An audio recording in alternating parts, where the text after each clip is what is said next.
തിരുശിരസിൽ മുൾമുടി ചൂടിയവൻ സുരഭിലമാം പൂങ്കതിരണിയുന്നു. കണ്ണീരിൽ മുങ്ങിയ നയനങ്ങൾ കനകം പോൽ മിന്നി വിളങ്ങുന്നു. പൊന്നുളിയിൽ കല്ലറ മിന്നുന്നു.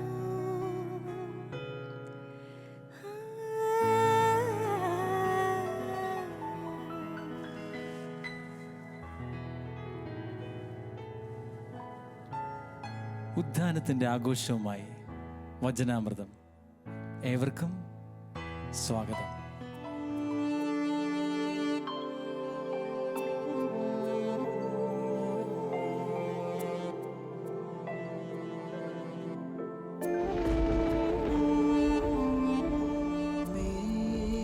മേഘമായി പെയ്യും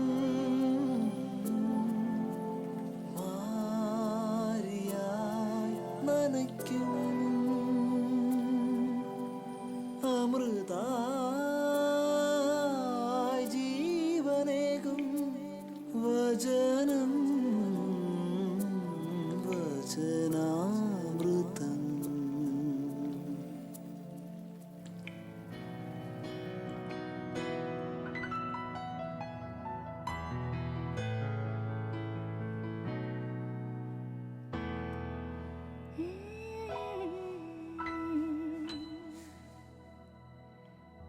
ആഴ്ചയുടെ 1-ാം ദിവസം അതിരാവിലെ ഇരുട്ടായിരിക്കുമ്പോൾ തന്നെ മഗ്ദലേന മറിയം ശവകുടീരത്തിന്റെ സമീപത്തേക്ക് വന്നു.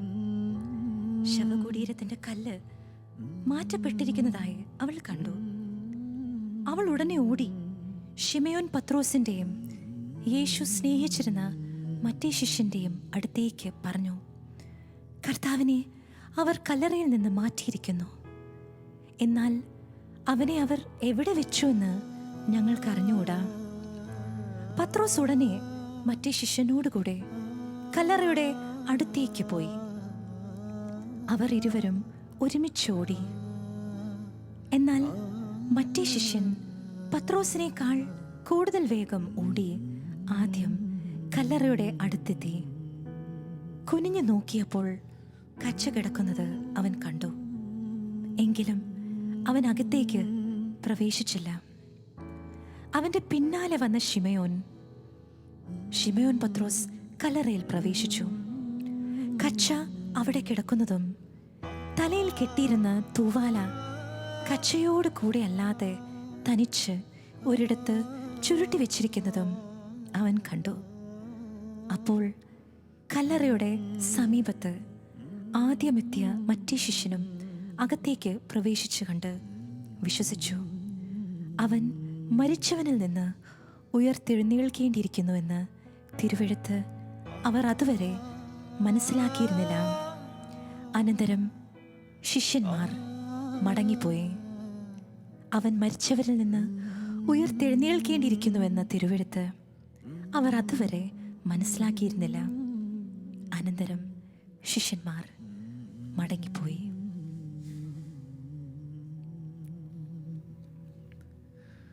കല്ലറ എന്ന് കേൾക്കുമ്പോൾ ശരിക്കും മനുഷ്യ ജീവിതത്തിൻ്റെ ഭൂമിയിലുള്ള അവസാന വാക്കാണ് മരണം. ഇപ്പോൾ ഈ കല്ലറ ഇപ്പോൾ നമ്മൾ കണ്ടു ശൂന്യമായിരിക്കുന്നു. ശരിക്കും നമ്മുടെ ജീവിതമായിട്ടൊക്കെ ബന്ധപ്പെട്ട് നോക്കുമ്പോൾ എപ്പോഴും കേൾക്കുന്നതാണ് നമുക്ക് വേണ്ടി ഒരു കല്ലറ കാത്തിരിപ്പുണ്ട്. ചില സമയത്ത് അത് ജീവിതത്തിൽ ചില ശൂന്യതകൾ നമുക്ക് അനുഭവപ്പെടാറുണ്ട്. പക്ഷേ കല്ലറയുടെ ഒരു പ്രത്യേകത ഇപ്പോൾ നമ്മൾ ഈ വായിച്ച വചനമായിട്ട് ബന്ധപ്പെടുത്തി ചിന്തിക്കുമ്പോൾ ആ കല്ലറയിൽ എന്തോ ഒരു സംഭവം നടക്കുന്നുണ്ട്.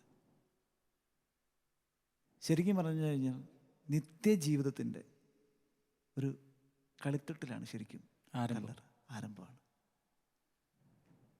അതുപോലെ തന്നെയാണ് ഈ ക്രിസ്തുവായിട്ട് നമ്മുടെ ജീവിതത്തിൽ ഉണ്ടാകുന്ന ശൂന്യതകൾ ക്രിസ്തുവായിട്ട് നമ്മൾ കൂട്ടി യോജിക്കുമ്പോൾ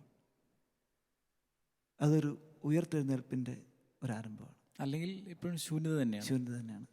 ഉത്തരമില്ലാത്ത. അപ്പം ക്രിസ്തുവിനോട് കൂടെ മരിക്കുന്നവർ ക്രിസ്തുവിനോട് കൂടെ ഉയർത്തെഴുന്നേൽക്കും. അതിൻ്റെ ഒരു അടയാളമാണ്. ശരിക്കും നമ്മുടെ ജീവിതത്തിൽ ഈ കല്ലറകൾക്ക് എപ്പോഴും വലിയൊരു അർത്ഥമുണ്ട്. ആ ശൂന്യതയിൽ എപ്പോഴും ക്രിസ്തുവിൻ്റെ ഒരു സാന്നിധ്യമുണ്ട്, അവനോട് കൂടെയുള്ള ഒരു ഉയർപ്പുണ്ട്. അതിനോട് ചേർത്ത് വയ്ക്കാൻ, ജീവിതത്തിൽ ശൂന്യത പലപ്പോഴും നമ്മളൊക്കെ നേരിട്ടിട്ടുണ്ട്. പ്രാർത്ഥിക്കുമ്പോൾ പോലും പലപ്പോഴും ബ്ലാങ്കായി പോകുന്ന അവസ്ഥകൾ ഉണ്ടായിട്ടുണ്ട്. എന്നാൽ ചില ശൂന്യതകളെങ്കിലും ദൈവം നന്മയ്ക്കായി കരുതി വച്ചിരിക്കുന്നതാണ്. കാരണം ആ ശൂന്യതയിൽ, ആ ഇരുട്ടിൽ നിന്ന് വെളിച്ചത്തിലേക്ക് പോകാനുള്ള ഒരു യാത്രയുടെ തുടക്കമുണ്ട്. ഇങ്ങനെയുടെ ചിന്തിക്കാൻ എനിക്ക് തോന്നുന്നു, ചില ശൂന്യതകൾ എന്ന് പറയുന്നതിനേക്കാൾ അപ്പുറം എല്ലാ ശൂന്യതയും ദൈവത്തോട് കൂടിയായിരിക്കുമ്പോൾ ഉത്തരമുണ്ട്, അല്ലേ? അതെ. എല്ലാ ശൂന്യതയും അല്ലെങ്കിൽ ആ ശൂന്യത അവിടെ അവസാനിക്കുന്നു. എന്നാൽ ദൈവത്തോട് കൂടെ ആയിരിക്കുമ്പോൾ അതൊരു വാതായനം പോലെ തീർച്ചയായിട്ടും ഒരു പുതിയ തുടക്കത്തിന് കാരണമാകുന്നു. എനിക്ക് തോന്നുന്നു മറ്റൊരു കാര്യം, നമ്മൾ ചില കാര്യങ്ങൾക്ക് വേണ്ടി പ്രാർത്ഥിക്കാറുണ്ട് ദൈവത്തോട്. ഇപ്പം എനിക്കൊരാഗ്രഹമുണ്ട്, ഈശോയെ എനിക്കൊരാഗ്രഹമുണ്ട്, എനിക്കിത് നീ സാധിച്ചു തരണം. പ്രാർത്ഥിച്ചു കഴിയുമ്പോൾ ചിലപ്പം ഉത്തരം കിട്ടാറില്ലെന്നല്ല, ഈ ചോദിച്ച കാര്യം കിട്ടാറില്ല. എനിക്ക് നിരാശ ഉണ്ടായിട്ടുണ്ട്, ശൂന്യത ഉണ്ടായിട്ടുണ്ട്. പക്ഷേ അതിന് ഒരു അർത്ഥമുണ്ട്. ഈശോയോട് നമ്മൾ എന്ത് ചോദിച്ചാലും ഈശോ അതിന് ഉത്തരം പറയും. നമ്മൾ ആഗ്രഹിക്കുന്നത്, നമ്മൾ ചോദിച്ചത് വേണമെന്നാണ് ആഗ്രഹിക്കുന്നത്, നമ്മുടെ ഇഷ്ടത്തിന് സമയത്തിന് കിട്ടണം. പക്ഷേ ഈശോ നമ്മൾ എന്ത് ചോദിച്ചാലും മറുപടി പറയുന്നുണ്ട് തക്ക സമയത്ത്. പക്ഷേ അതിന് പിന്നിലൊരു വേറൊരു കാര്യമുണ്ട്. ഈശോ പറയുന്ന മറുപടി ഒന്നില്ലെങ്കിൽ നിൻ്റെ ആഗ്രഹം ഞാനിപ്പോൾ സാധിച്ചു തരാമെന്ന് പറയും, അല്ലെങ്കിൽ ഈശോ പറയും നീ കുറച്ച് വെയിറ്റ് ചെയ്യാൻ പറയും, അല്ലെങ്കിൽ ഈശോ പറയും നിനക്കിത് വേണ്ട എന്ന് പറയും.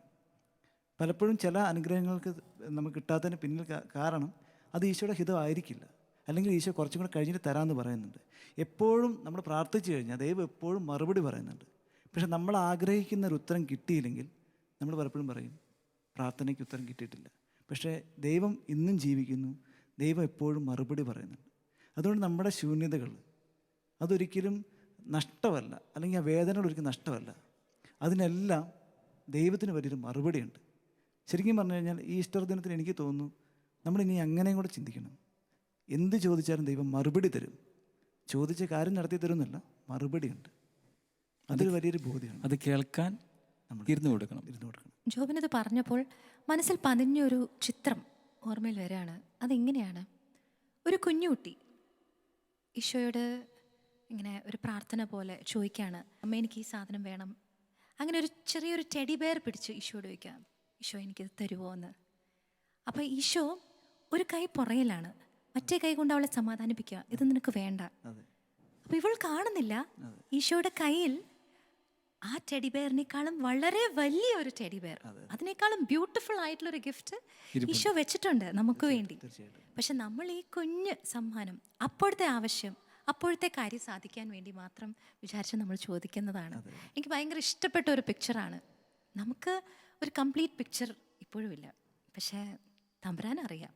അതെ, തീർച്ചയായിട്ടും. നോക്കുന്നത് ശൂന്യമായ കരങ്ങളിലേക്കാണ്, വരാനിരിക്കുന്ന നന്മയിലേക്കല്ല. ഇത് തന്നെയാണ് കല്ലറയിൽ പൊന്നൊളി വീശിയപ്പോൾ ഉണ്ടായത്. അപ്പോൾ ആ പാട്ട് നമുക്ക് ആ വരികൾ ഒന്നുകൂടെ പാടാൻ തോന്നും.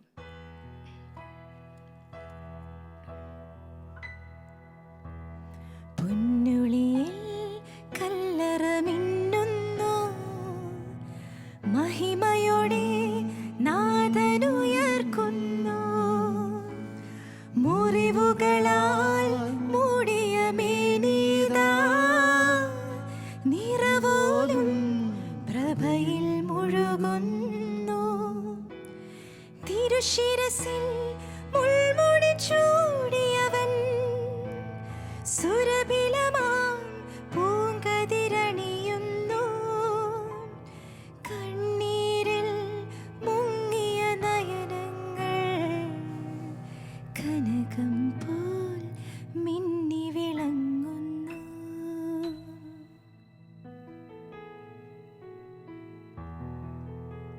മറിയം കല്ലറയ്ക്ക് വെളിയിൽ കരഞ്ഞുകൊണ്ട് നിന്നു.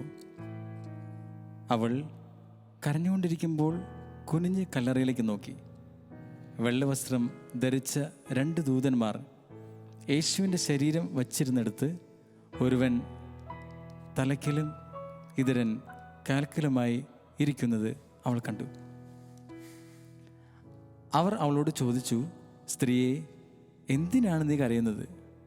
അവൾ പറഞ്ഞു, എൻ്റെ കർത്താവിനെ അവർ എടുത്തുകൊണ്ടുപോയി. അവർ അവനെ എവിടെയാണ് വച്ചിരിക്കുന്നത് എന്നെനിക്കറിഞ്ഞുകൂടാ. ഇത് പറഞ്ഞിട്ട് പുറകോട്ട് തിരിഞ്ഞപ്പോൾ യേശു നിൽക്കുന്നത് അവൾ കണ്ടു. എന്നാൽ അത് യേശുവാണെന്ന് അവൾക്ക് മനസ്സിലായില്ല. യേശു അവളോട് ചോദിച്ചു, സ്ത്രീയെ, എന്തിനാണ് നീ കരയുന്നത്? നീ ആരെയാണ് അന്വേഷിക്കുന്നത്? അത് തോട്ടക്കാരനാണെന്ന് വിചാരിച്ച് അവൾ പറഞ്ഞു, പ്രഭു, അങ്ങ് അവനെ എടുത്തുകൊണ്ട് പോയെങ്കിൽ എവിടെ വെച്ചു എന്ന് എന്നോട് പറയുക, ഞാൻ അവനെ എടുത്തുകൊണ്ട് പൊക്കോളാം. യേശു അവളെ വിളിച്ചു, മറിയം. അവൾ തിരിഞ്ഞ് റബ്ബൂനി എന്ന ഹെബ്രായ ഭാഷയിൽ വിളിച്ചു, ഗുരു എന്നർത്ഥം. യേശു പറഞ്ഞു, നീ എന്നെ തടഞ്ഞു നിർത്താതിരിക്കുക, എന്തെന്നാൽ ഞാൻ പിതാവിൻ്റെ അടുത്തേക്ക് ഇതുവരെയും കയറിയിട്ടില്ല. നീ എൻ്റെ സഹോദരന്മാരുടെ അടുത്തു ചെന്ന് അവരോട്, ഞാൻ എൻ്റെ പിതാവിൻ്റെയും നിങ്ങളുടെ പിതാവിൻ്റെയും എൻ്റെ ദൈവത്തിൻ്റെയും നിങ്ങളുടെ ദൈവത്തിൻ്റെയും അടുത്തേക്ക് ആരോഹണം ചെയ്യുന്നു എന്ന് പറയുക. മഗ്ദലന മറിയം ചെന്ന്, ഞാൻ കർത്താവിനെ കണ്ടു എന്നും അവൻ ഇക്കാര്യങ്ങൾ തന്നോട് പറഞ്ഞു എന്നും ശിഷ്യന്മാരെ അറിയിച്ചു. എന്ത് നിഷ്കളങ്കമായ സ്നേഹം അല്ലേ? അതെ. മഗ്ദലേന മറിയം ഈശോയെ കാണാത്തപ്പോഴുള്ള ആ ഒരു വിഷമവും, ഈശോയെ അവിടെ എല്ലാം പരതി നടക്കുന്ന ഒരു മറിയം, എത്രമാത്രം നിഷ്കളങ്കമായാണ് ഈശോയെ സ്നേഹിക്കുന്നത്. തന്നെയല്ല, ഒരു വലിയ കപ്പാസിറ്റി കൂടെയാ. എവിടെയാണെങ്കിലും ഞാനത് കൊണ്ടുപോകണം. തോട്ടക്കാരനോട് പോലും ചോദിക്കുന്നു, പ്രഭു അങ്ങ് എടുത്തെങ്കിൽ പറഞ്ഞോളൂ. ആ ഡെസ്പറേറ്റ്നെസ് ഉണ്ടല്ലോ, എനിക്ക് തോന്നുന്നു ആ ഒരു ഡിസയർ, ആ ഒരു ആഗ്രഹം ഈശോയ്ക്ക് വേണ്ടി നമ്മുടെയൊക്കെ ഹൃദയത്തിലുണ്ടെങ്കിൽ എത്ര ബ്യൂട്ടിഫുൾ ആവും. ഈശോ നമ്മളോടും പറയുന്നുണ്ടാവും പല കാര്യങ്ങൾ. എന്നാൽ മഗ്ദലേന മറിയം പോലെ നമ്മളിങ്ങനെ വെയിറ്റ് ചെയ്ത് കേൾക്കുന്നുണ്ടോ എന്നതൊരു ചോദ്യമാണ്. ഈശോ ഉയർത്തെഴുന്നേറ്റു, അതൊരു സത്യമാണ്. ആമേൻ. മഹത്വമേറിയ ഒരു സത്യമാണ്. ഹല്ലേലൂയ. അതൊരു ആഘോഷമാണ്. സ്തോത്രം. അപ്പോൾ നമുക്ക് ആഘോഷിച്ച് തന്നെ അത് ഏറ്റുപാടാം.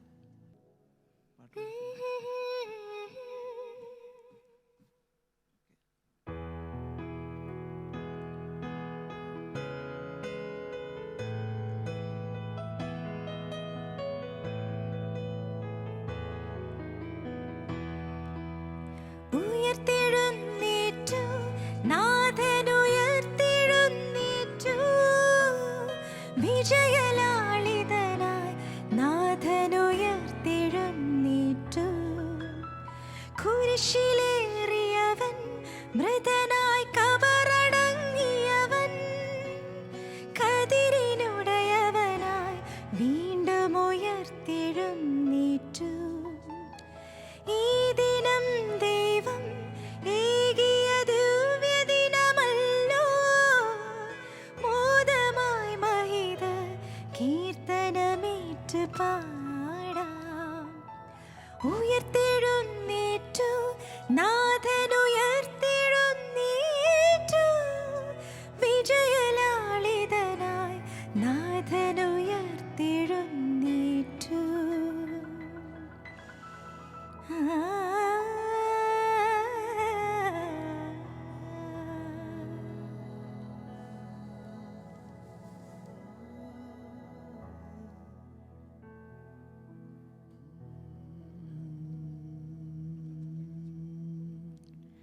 ആഴ്ചയുടെ ആദ്യ ദിവസമായ അന്ന് വൈകിട്ട് ശിഷ്യന്മാർ യഹൂദരെ ഭയന്ന് കഥ കടച്ചിരിക്കെ യേശു വന്ന് അവരുടെ മധ്യേ നിന്ന് അവരോട് പറഞ്ഞു, നിങ്ങൾക്ക് സമാധാനം. ഇപ്രകാരം പറഞ്ഞുകൊണ്ട് അവൻ തൻ്റെ കൈകളും പാർശ്വവും അവരെ കാണിച്ചു. കർത്താവിനെ കണ്ട ശിഷ്യന്മാർ സന്തോഷിച്ചു. യേശു വീണ്ടും അവരോട് പറഞ്ഞു, നിങ്ങൾക്ക് സമാധാനം. പിതാവ് എന്നെ അയച്ചതുപോലെ ഞാനും നിങ്ങളെ അയക്കുന്നു. ഇത് പറഞ്ഞിട്ട് അവരുടെ മേൽ നിശ്വസിച്ചുകൊണ്ട് അവരോട് അരുൾ ചെയ്തു, നിങ്ങൾ പരിശുദ്ധാത്മാവിനെ സ്വീകരിക്കുവിൻ. നിങ്ങൾ ആരുടെ പാപങ്ങൾ ക്ഷമിക്കുന്നുവോ അവ അവരോട് ക്ഷമിക്കപ്പെട്ടിരിക്കും. നിങ്ങൾ ആരുടെ പാപങ്ങൾ ബന്ധിക്കുന്നുവോ അവ ബന്ധിക്കപ്പെട്ടിരിക്കും. നിങ്ങൾ പരിശുദ്ധാത്മാവിനെ സ്വീകരിക്കുവിൻ. നിത്യസഹായകൻ പരിശുദ്ധാത്മാവ് ഈശോയുടെ സമാധാനം ആശംസിക്കുന്നുണ്ട്. ശാലവും ഇപ്പം ടീന ആദ്യം പറഞ്ഞതുപോലെ ലേഖനത്തിൽ ഇങ്ങനെ കാണുന്നുണ്ട്, അവൻ കുരിശിൽ വിജയം ആഘോഷിച്ചു. ശരിക്കും ഇതെല്ലാം ഒരാഘോഷമാണ്. ഇന്ന് നമ്മൾ എല്ലാം ഇങ്ങനെ ഒന്ന് അടിച്ചു പൊളിക്കാം എന്നെല്ലാം പറയുന്നത് ഈശോ ശരിക്കും ഇതിൽ ആഘോഷിക്കുക. കുരിശിൽ മരണത്തെ അവൻ ആഘോഷിച്ചപ്പോൾ തിന്മയുടെ എല്ലാ പദ്ധതികളോടെ തകിടം പറയരുത് അല്ലേ? ഈ ആഘോഷം നടത്തി ഉയർത്തെഴുന്നേറ്റ യേശുവിൻ്റെ ആ സ്നേഹത്തിൻ്റെ ഈ ദിനം നമുക്കും ആഘോഷിക്കാം. നമുക്കെല്ലാവർക്കും ചേർന്ന് പാട്ട് പാടി സ്തുതിച്ച് അവിടുത്തെ ആരാധിക്കാം. ഹല്ലേലൂയ.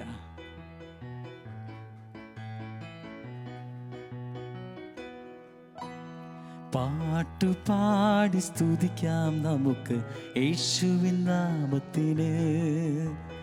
ഹല്ലേലൂയ പാടി വാഴ്ത്തിടാമൻ രക്ഷകൻ നാമത്തിന്. പാടാം. പാട്ടുപാടി സ്തുതിക്കാം നമുക്ക് യേശുവിൻ നാമത്തിന്.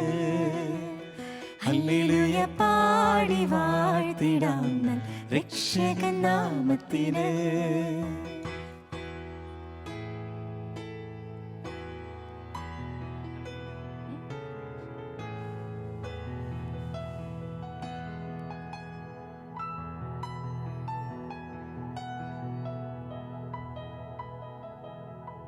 ശിഷ്യരെ പോലെ ഈശോയെ തിരഞ്ഞ് ആഗ്രഹത്തോടെ ഈശോയെ പരതി നടന്ന മഗ്ദലേന മറിയത്തെ പോലെ അടങ്ങാത്ത സ്നേഹം ഉള്ളിലൊതുക്കി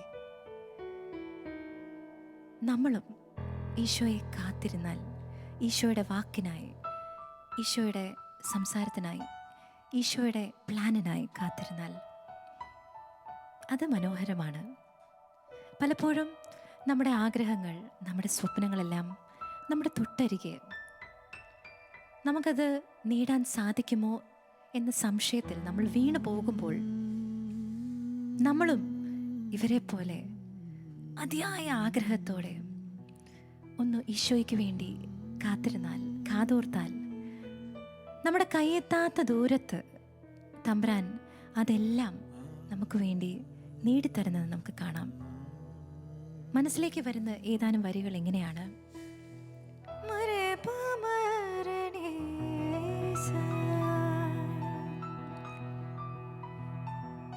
കയ്യെത്താ ദൂരത്തിൻ സ്വപ്നങ്ങൾ നിൽക്കുമ്പോൾ വാങ്ങിത്തരാൻ വരുമോ? കല്ലേറു ദൂരെ ഞാൻ രക്തം വിയർക്കുമ്പോൾ മാലാഖമാർ വരുമോ? ചിരിക്കാൻ കാരണം ചികയുമ്പോൾ, ജീവിക്കാൻ കാരണം തിരയുമ്പോൾ, തോളത്ത് മയങ്ങിയാൽ മറക്കുമ്പോൾ, തൊലിയുരിയുമ്പോൾ, പഴിക്കുമ്പോൾ, നിൻ ചിരിക്കും മുഖവും വിരിച്ച കരവും മറക്കാൻ പറഞ്ഞുവെല്ലാം. ക്രൂശിതനേ ഉദ്ധിതനേ മർത്യനേ കാത്തിടണേ.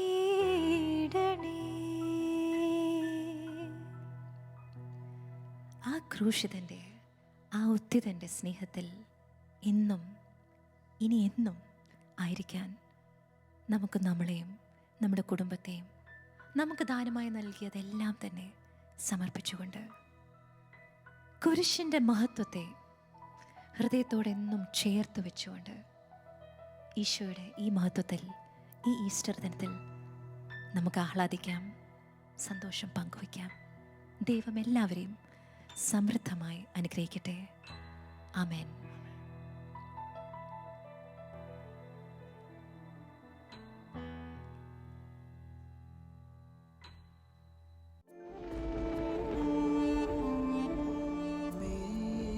മേഘമായി പെയ്യും